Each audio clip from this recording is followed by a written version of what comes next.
Hey you guys, welcome to my channel. My name is Shannon.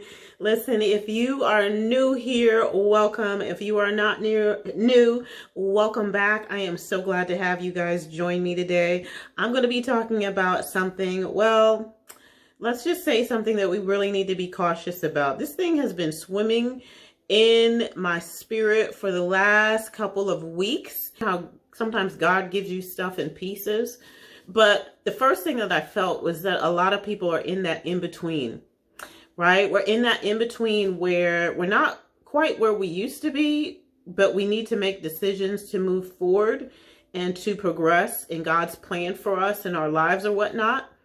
And what I feel like the Lord was really showing me was that there are going to be decisions that each of us have to make. And they're either going to be going right or they're going to be going left. And some of the decisions that are God decisions are not going to look like the most obvious decision. And the scripture that came to mind was regarding Ruth and Naomi and Orpah, her sister-in-law, Ruth's sister-in-law. And if you're familiar, you know that Naomi had two sons and a husband, and both of them died. And Ruth was married to one of the sons, and Orpah was married to the other son. And when they died, Naomi told Ruth and Orpah, go back to your own land, go back to your own country and make a life there, because I have no more sons for you to marry. Ruth was the one who said, I will not. I will stay with you. I will go where you go. Your God will be my God. And Orpah said, okay, I'm going to go back to my own land. Well, either decision seemed like it's fine. But Ruth is the one whose son was in the lineage of Jesus Christ. She is the one who had the blessing of the Lord upon her and was able to marry into a wealthy family. She is the one that the Bible highlights about so many different things, but we never hear about Orpah. And so what am I saying? That even though the decisions that we are making in this time might seem like they are okay, might seem like they are even good and beneficial, we want to make sure that we are being directed by the Lord, and not one of them is going to be the God way and the other one is going to be the other way. And the other way doesn't always look like sin.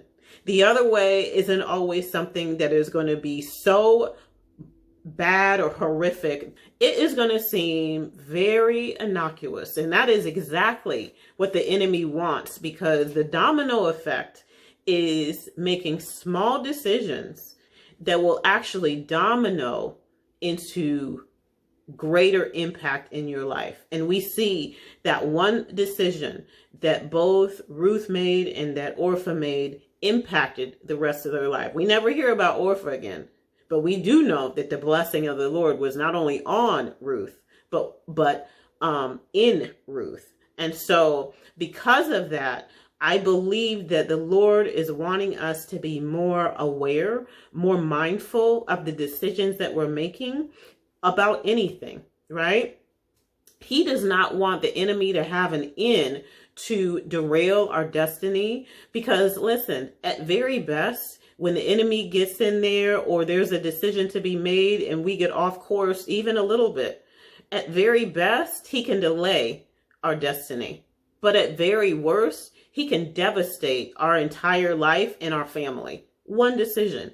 And we see that in the life of David, you know. We see that David, even though he was a man after God's own heart, even though he was a worshiper of worshipers, even though the Bible, every time God mentions David in the Bible, he says, David, my servant, David, my servant. But David made one bad decision, and that one bad decision cost him so much. The prophet Nathan came to David and basically told him, not only will it impact you, but it will impact your children, and it will impact even your family unit for generations. And so when we think about that, when we look at that, the impact of one decision that a man made, it really brings the weight of it around. And even though you might be saying, well, I don't have anything that big, you know, that I'm making a decision about. Well, here's the situation. You don't know, because only God's way is the way that you need to go. So I wanted to talk to you a little bit about how not to make a decision. Because sometimes when we're making decisions and they seem like small decisions, we make it real quick. Some of us even get a little trigger happy, but we're not to get trigger happy. We're to ask the Lord, we need to not feel like we're being pressed into something.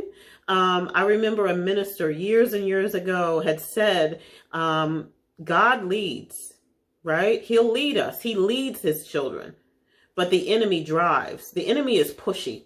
The enemy wants to push you up against the wall and make you feel like you have to make a decision right now. That's not God 99% of the time.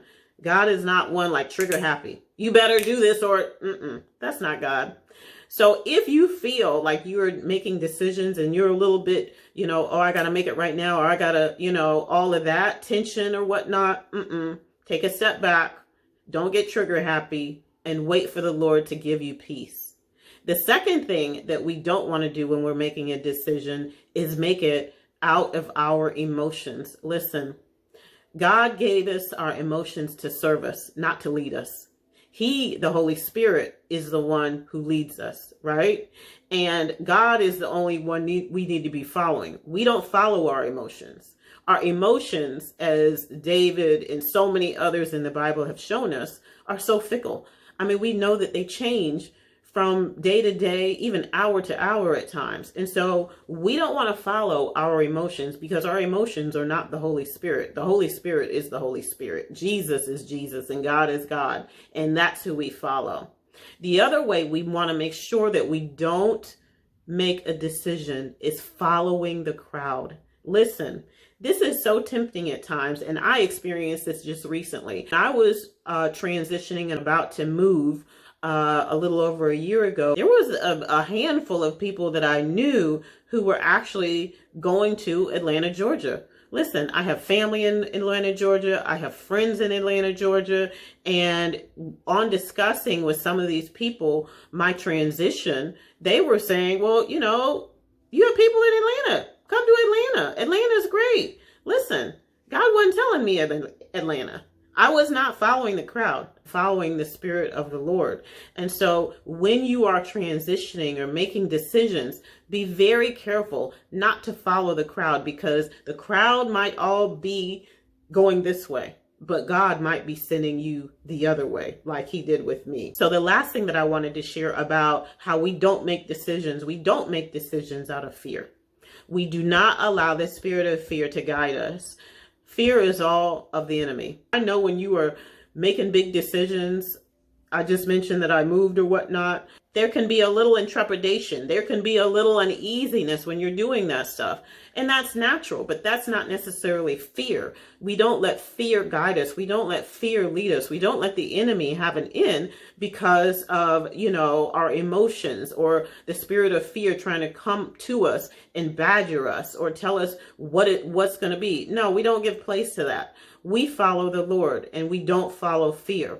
And so if you are making a decision and any of these things kind of pop up and you feel yourself being led by the crowd, you feel like fear is trying to get you to do something, or you feel pressed, or you feel trigger happy to do something specific, take a step back.